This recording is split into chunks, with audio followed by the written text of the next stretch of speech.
This is Alec. And this is Jack. Welcome to another episode of Smith and Scholar. Smith and Scholar is a multimedia project dedicated to promoting and encouraging young men to pursue and live the good life.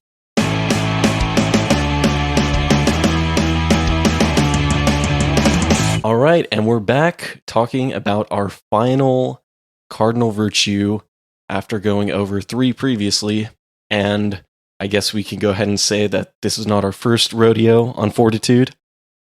No, it's not. Not at all. Yeah. You want to explain? Yeah, unfortunately, well, you see my laptop behind me.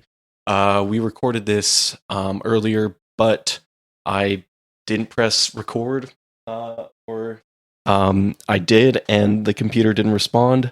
So here we are recording it for the second time around. And it's hopefully will be even better than the first time we recorded it. That's the hope. We'll see. Yeah. To be determined. Yeah, that's up to you guys. I don't know if you'll ever hear the first one. Maybe when we put out a special DVD. Oh, boy. With all the B-roll. Oh, my goodness. There might be a lot of B-roll. Yeah, there will probably be a lot of B-roll. Anyways, I think we also failed to mention last time that we have a new setup, because I have a camera here. And I have a camera here. And I better watch out with my hand, because if Jack is talking, I can just walk up with my hand. Yes, please don't. Yes, I'll try not to, but if I'm gesticulating, then it might make its way over there. Anyways, so yeah, hopefully the production will improve a little bit. Hopefully our content will improve a little bit. I think it will. I hope so.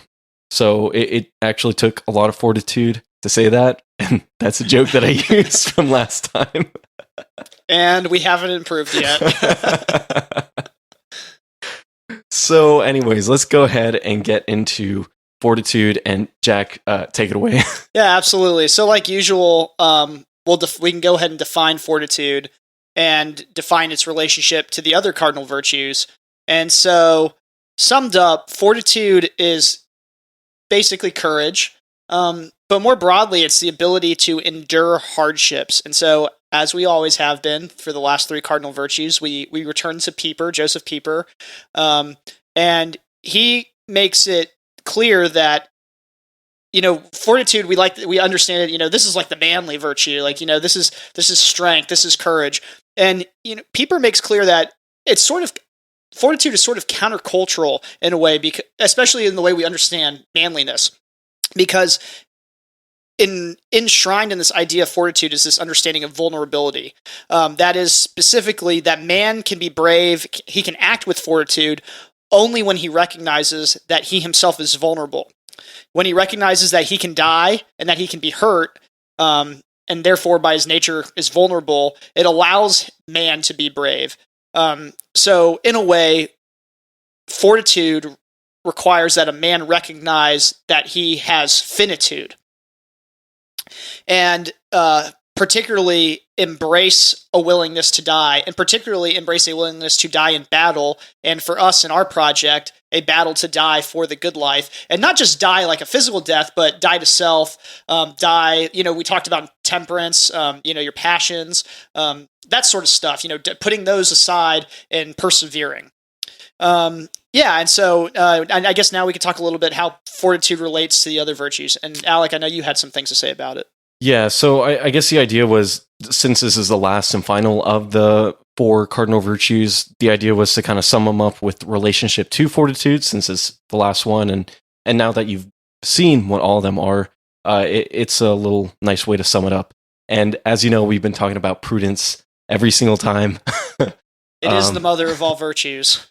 So we'll go ahead and start with how prudence and fortitude can be connected to each other. So in prudence, it's right reason, and so we can make a decision, but sometimes we need the fortitude to carry out that decision, and then also weather any of the repercussions that come from that decision.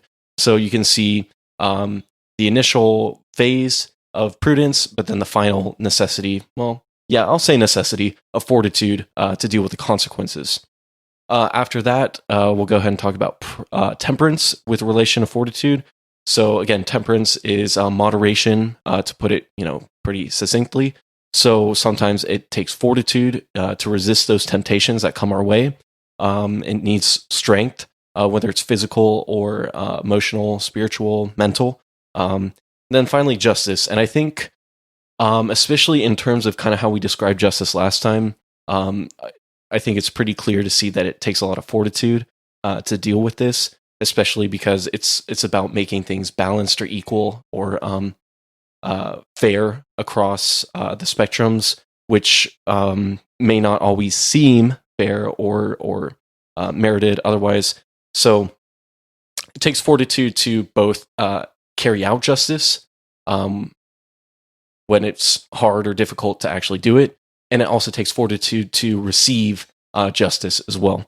So I think we can see that especially clearly with fortitude, taking that courage both on the giving and receiving end, because it's difficult to make those kind of decisions. And again, which leads us to prudence to make those decisions, but justice to carry it out, fortitude to deal with the consequences again.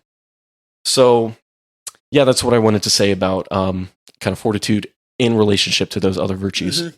Yeah, and I mean, as you put it, you wanted to relate to the other virtues because this is, traditionally considered, fortitude is traditionally considered the last of the cardinal virtues. And as we mentioned at the beginning, fortitude being a willingness to suffer injury, we have to realize that it's not injury for its own sake. It's not this, some sadist idea or masochist idea of bravery or endurance.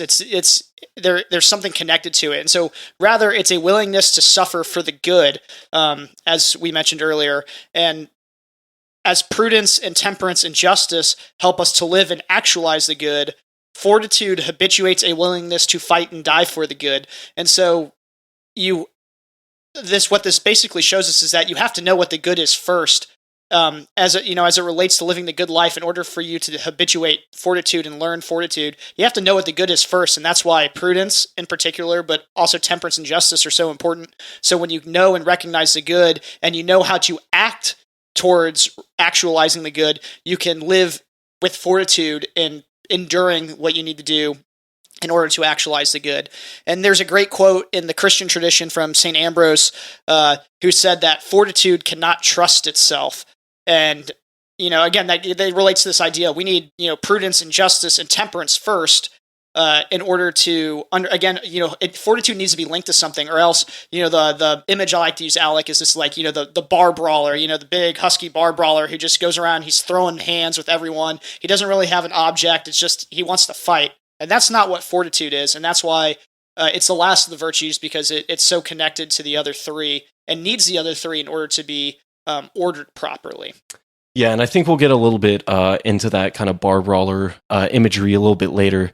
So one thing that we've talked about as well is kind of how can we learn the virtues. We saw with prudence, it might be a little more difficult to learn it at like a textbook or using endless simulations. It takes action in order to learn the virtue. Temperance, I think we can see a little bit easier. And it's also learned by experience, but it's maybe a little more tangible. And then with justice, we didn't specifically talk about it, but again, I think there's a clear way to see when justice is enacted, or the semblance of justice, at least. Well, especially if we're coming from the stance of natural law and the way that things are ordered, then there should be some understanding of right and wrong, and when those rights and wrongs are carried out or not. So with fortitude, I think it's a little bit different. I think we can actually learn it on a few different spectrums. So I'll go ahead and start with the first one of like the physical way of learning fortitude. So how can you learn it physically? Well, I think it's best to learn it when you're younger, because you can experience things and then grow from them and recover from them, especially physically. So if you're climbing a tree and you fall, well, maybe you break a bone, but you can heal and you can recover from it. So then okay, I can climb a tree to this point, and then I should stop. And it's not necessarily a lack of courage that prevents you from going where you fell the last time, but it's courage and knowing your limitations. Kind of what you said earlier, Jack, about well, not being the bar brawler, but you put it more, you put it better. Just go back 45 seconds. Remember what I said, when you're watching this, and then go back to what Alec was saying, and it'll all tie together. Yeah, just keep looping that 45 seconds. So that's one way to learn it physically. So climbing a tree, playing sports, competition in general. Again, that real physical nature of learning fortitude, pushing your limits in that extent. I think we can also push our limits mentally. And so this looks a little bit differently. Looks a little bit different. And I think it may not be as intuitive because, again, classic view of fortitude is, big, strong guy, manliness, like let's go out there and push.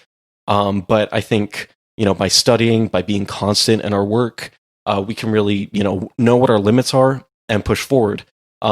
Maybe we're not going to break a bone, but we might, experience headaches or migraines or something if we're working 12 hours a day without stopping. So, there is temperance tied into this and prudence, but fortitude is the courage to either push forward or perhaps, step back a little bit. And then I think we can also look at it in virtues. So you want to talk a little bit about that? Well, yeah, certainly. I think the first thing that we talked about before in some of our earlier episodes about that living the virtuous life is a constant process.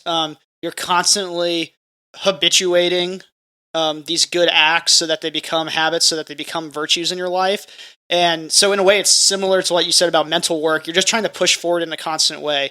And so, I think everyone has this experience for whatever the context is in their life at some point where you fall or you fail, and you have the choice to either wallow in your failure, or you have the choice to get back up and continue to go.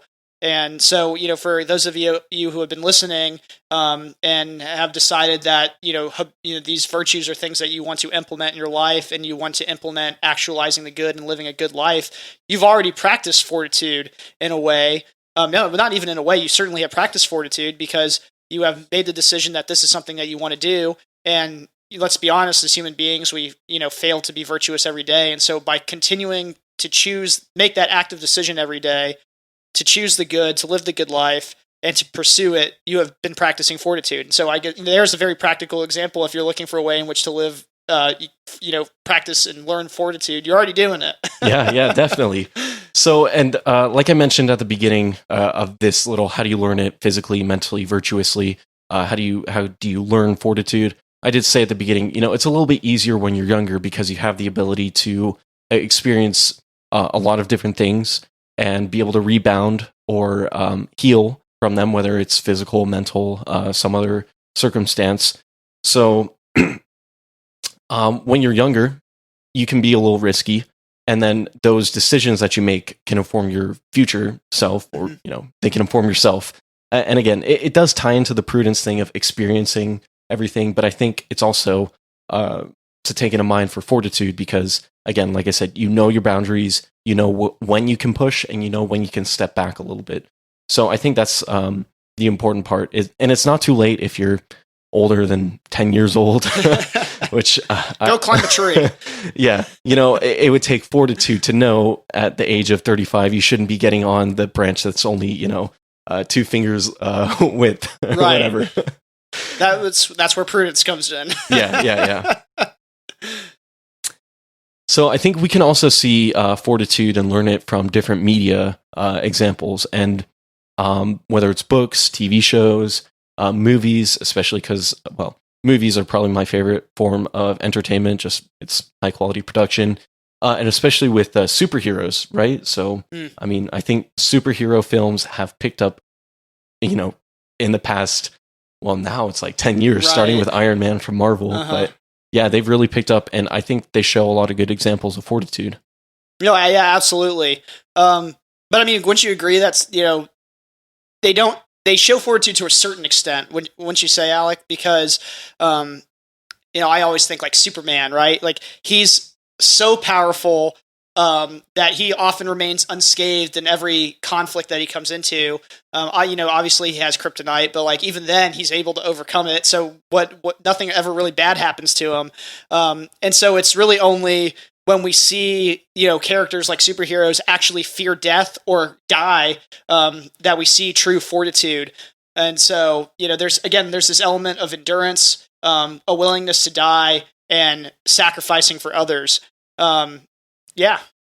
Yeah, I think it's not tragic, but there's a little bit of loss in those overpowered characters that never die. I didn't watch the sequel to Batman versus Superman, which was Justice League, but from my understanding, and enough time has passed, it's not a spoiler. The fact that I know it without having seen it, Superman comes back to life after being killed by Doomsday. So, even dead characters don't stay dead. They always come back. So then that sense of sacrifice is lost a little bit. And as the viewer, that no matter what, even if they push themselves 110 degrees, or percent, not degrees, or if they, even to the point of death, well, they're probably going to come back. Captain America, Bucky Barnes comes back as a Winter Soldier. I really liked Wonder Woman, the movie, because the pilot, the character played by Chris Pine, dies, but I've seen the trailer for the new Wonder Woman. I can't even remember when it comes out or if it came out. But he's back to life. So anyways, that's a little bit of a tangent, but yes, movies can provide great examples for fortitude, but I think history, because it's real life and people die and they don't come back, except for a few, important characters in Christianity, or one of the most important characters in Christianity. Maybe the central figure. The central figure. Yeah. But historical figures. Yeah, no, absolutely. And I think that's really because a lot of historical figures fought for justice, right?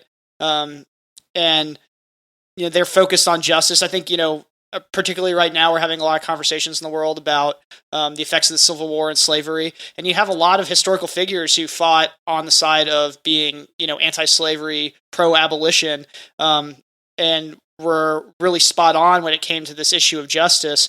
And they were focused on justice, but they needed fortitude to raise their voice, even if it was dangerous to do so, and dangerous from a perspective of public standing to a perspective of, even their, losing their property, having the property take away, and even their lives.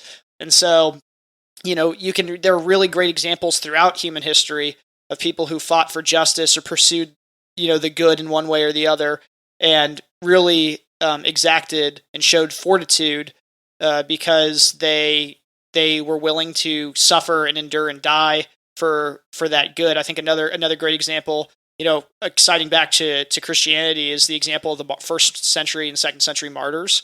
I think they're a great example of fortitude because they wanted to pursue the faith, what they Christians believe being the ultimate good, and they were willing to indeed die for that. Being eaten by lions.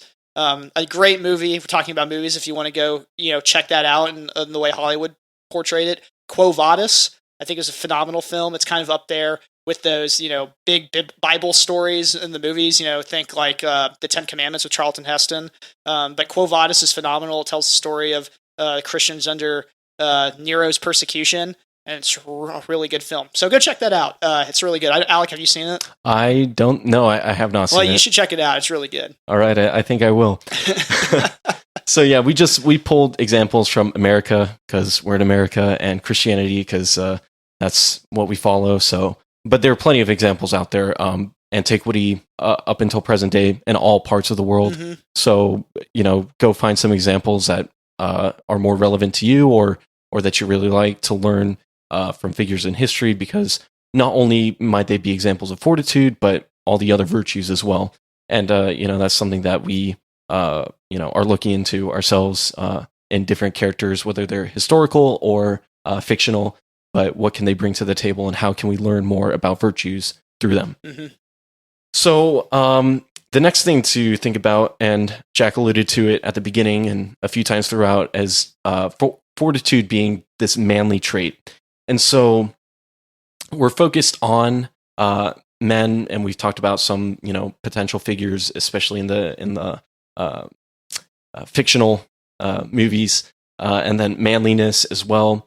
And that's what fortitude is about to an extent, but it's also clear to see fortitude like as the manliest virtue as Jack pointed out, again, in terms of physicality, and taking the strength and courage to move forward, to push through, but then also the calm and kind of reflection that it takes to not do something. So again, it's courage, and it's in physical forms, but also in mental, spiritual, emotional ways. So it's holistic. And another way to look at this, and we'll talk about it a little bit later, but it's not this machismo view of a man. It's not this guy who can, bench press 1,000 pounds and pursue any woman he desires with no repercussions, only thinking about himself. That's a caricature of what man is. And we're not just saying that because we can't do that. Speak for yourself on the bench pressing, Alec. So it's this holistic sense, and it's unselfish, and it's caring and loving, which we'll get to in later episodes. But that's one thing to take into account, is it's not just this kind of 2D version of what a man is, and especially, again, what media might portray men as nowadays. So with that little kind of bite of what Fortitude is not, and we'll probably get into a little bit later what Fortitude is and isn't. So again, Fortitude, it's thought about going out there and doing stuff, but that's not always the case, is it? No. I think you can also think about Fortitude in terms of relinquishing power, or not acting, or like being in a position where it's not prudent to act, and having to have the courage to be prudent in that situation and act with prudence. It can be anything from like sticking to the mundane, doing the normal things of life, even when they're draining, really devoting ourselves to building habits, those sort of things. Like something that comes to mind is, I'm not a father, but you are, and you have a wife and a son, and, you have to provide for them. So sometimes, you have to just, work, thankfully, you like your work where you're at right now, but, there might become a time in your life where you don't, and you're stuck, but you have to bare your teeth and, just grit through it, because you have people at home who are dependent upon you. And in a way, that's Fortitude, because it's self-sacrifice, right? So if Fortitude isn't necessarily, doing something that's ostensibly brave or courageous, it can be very, very almost nonchalant in a way, under the radar. And I guess what the whole point is, we're trying to convey here, is Fortitude is never passive, even though it might seem like you're not acting. But it's, again, this willingness to endure and to choose to endure. So it's not passive at all. It's always an act. Yeah. All right. And now we'll get to one of my favorite. He's been waiting for this for a long time. Yeah. In the B-roll, Jack covered it. So that's true. I covered it in the B-roll, but Alec will take this one. I will. So fearlessness is not Fortitude. Okay. So it's not this, as Pieper puts it, it's not a blind daredevil spirit. It's not just going out there and doing whatever you want with no fear of repercussions at all. It's about the balanced approach, and being able to deal with the repercussions with a strong spirit, whether it's physical or mental. And I think we have a great example in one of my favorite movies, probably most people's least favorite of the trilogy. From what I've heard. I think if you look at the IMDb, it's probably the lowest rated, but all three of them are very close. Yeah. So it's Dark Knight Rises, Christopher Nolan's Dark Knight trilogy, the third and final, with Bane and Catwoman and Ra's al Ghul's daughter. So again, spoiler alerts, but it's been plenty of time. I watched it like 4 times back in high school. So yeah, it's been like out for a while. in the theater. Anyways, I guess that's not relevant. But in the movie, Bruce Wayne he fights Bane. He goes to confront him in the sewers. And in the process of the fight, Bane, who's a very powerful individual physically, and I would say mentally, because he has the capacity to run this shadow organization and subvert an entire city.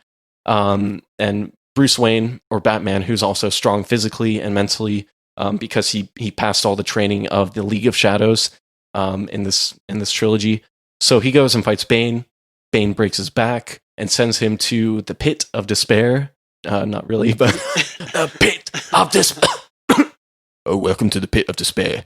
It's a crossover.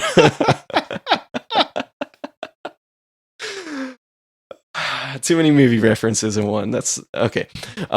So anyways, he goes to the pit where Bane spent a portion of his life. I guess where he grew in strength, courage, and whatnot, and probably evilness as well. So Bruce, in the meantime, is being nursed back to health by an associate of Bane or something like that. So he heals his back. He's trying to get back into peak physical condition so that he can confront Bane again.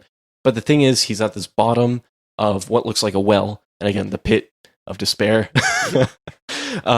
And you can, it's just an open well that's not guarded by anybody, but it requires strength to be able to scale the wall, and because it's got little rocks that you can climb on and then jump around, and you can be carried by a rope to I guess a certain point. It wouldn't make sense to be at the very top, otherwise you just climb the rope. That just came to my mind. Anyways, the point is he's trying to climb this wall to get out, and he's tying himself up. He's got his bag on his back, ready to get out there and go face Bane. And so he climbs it once, and there's this pivotal point where he faces a little leap so that he can get to the final steps of this wall pit, and he jumps and he falls. Now he's attached to the rope, so he's saved. And he tries it again, and then he fails again, and he injures himself and has to wait more time to get back and go fight Bane. Well, during this encounter with Bane's associate, this is taking way too long, but I love this movie so much. The associate is like, why do you keep doing this? And why? What is this? And somehow Bruce Wayne says, "I fear nothing. I don't even fear death." And so that's what's holding him back is his fearlessness, this inability to go and actually do something more than he's not living outside of himself. He's having this fearlessness, which is a false sense of courage. So once he realizes that, this lack of fear is holding me back physically, mentally, he takes off the rope, climbs up the wall, and makes the leap, because if he falls, he's dead. And so that's when he realizes it takes, real healthy dose of fear, of, fortitude and, prudence, everything along with it, to get out of the pit and then go confront Bane. So with that long summary of the pit, which I love, I just love the imagery, but still, I'm sure we'll talk about it in greater detail at another time. The thing is, we can't be too cautious, but we also have to have some caution. So it's moderation, and it's in the middle of those two things. So Jack, go ahead. Well, like you said, we can't also be too cautious though, right? So excessive fear is the opposite of fearlessness, and that too is also not fortitude. So if we don't want or can't do anything because of too much fear, that's also not good. So in a way, cowardice is also an indecision, right? Like cowardice makes you indecisive. So that's very akin to talking about prudence, right? So prudence requires that you be decisive, that you make a decision. And so having too much fear becomes a problem for wanting to live with fortitude, because you fail to act, right? And we also need a healthy dose of temperance when it comes to I guess moderating our level of fear and concern, because we need to moderate what motivates us, right? So like you're pointing out with the example of Bruce Wayne in the pit, if he had done the opposite of been, unafraid of death and been totally afraid of death, he also would have never gotten out of the pit. He would have been content to sit in there for the rest of his life, and let Bane take over Gotham. And so in those regards, that you see how it's actually interesting. Both excessive fear and fearlessness can both be paralyzing, which I think is interesting. And going to the Batman imagery, just check out the movie if you haven't. It'll make sense. Seriously, watch the whole trilogy. I'm surprised we're actually mentioning more Batman than Lord of the Rings, but Oh, there'll be plenty of Lord of the Rings references at some point, I'm sure. yes, there will. It's just anyways. I've definitely watched Batman more times because it's a lot shorter than the Lord of the Rings. So, okay, the last part. And we've kind of covered a lot so far, but I think another way to look at fortitude about what it is this sense of being bold and being daring. And so I think, a lot of it's not to be confused with brashness, which I think might be associated with boldness at times, especially because people nowadays say things for whatever reason. So I'm going to go a little bit on the side of like how it's kind of lived out nowadays. Being bold is not, going out there and making a bold statement in terms of like, oh, I'm going to say something controversial. Mm-hmm. That's not necessarily fortitude to make that statement. That's, maybe it's not a lack of fortitude. Maybe it's a lack of prudence, but that's not what being bold is. It's not about being brash. It is about having that moderation between too much fear and not enough fear moving forward, because we should be pushing ourselves forward. We should be daring. We should be pushing ourselves to the limits, whether it's physical state, mental state, and our virtues, how we're growing. So I think that's one way to look at boldness and daring in that sense. And then again, on the physical side, when you think of bold and daring, it is achieving great feats. So it might be climbing a tall mountain and in some adverse weather conditions, but it's not doing so without regard to your own life. So if it's a hailstorm or a blizzard, you shouldn't be attempting to climb your first mountain. However, in good weather conditions, it's difficult, but you should be able to push yourself. So it is approaching difficult tasks with a sort of optimism and that thinking, I can do this, I can push forward, I can make it. And then it's also knowing that when we're pushing ourselves, there's places where maybe now it's time to stop. Yeah, absolutely. And I think that's a good way to close, Alec, on this note of being bold and daring as part of Fortitude. And I especially like you tying in optimism into understanding fortitude. And I think true fortitude is missing in this society because we live in a society that isn't very optimistic about things. We tend to be very pessimistic and down. And I think if we added a healthy dose of optimism to our lives about things, tried to live optimistically, that would definitely probably increase our ability to live with fortitude. And so, I think we can close here with a call for everyone to go out and be bold and daring in their lives. And again, from the beginning, we set this episode, you're probably already living fortitude if you've been listening and you've been trying to live these virtues in your life. And so if that's the case, keep on keeping on, because that's fortitude.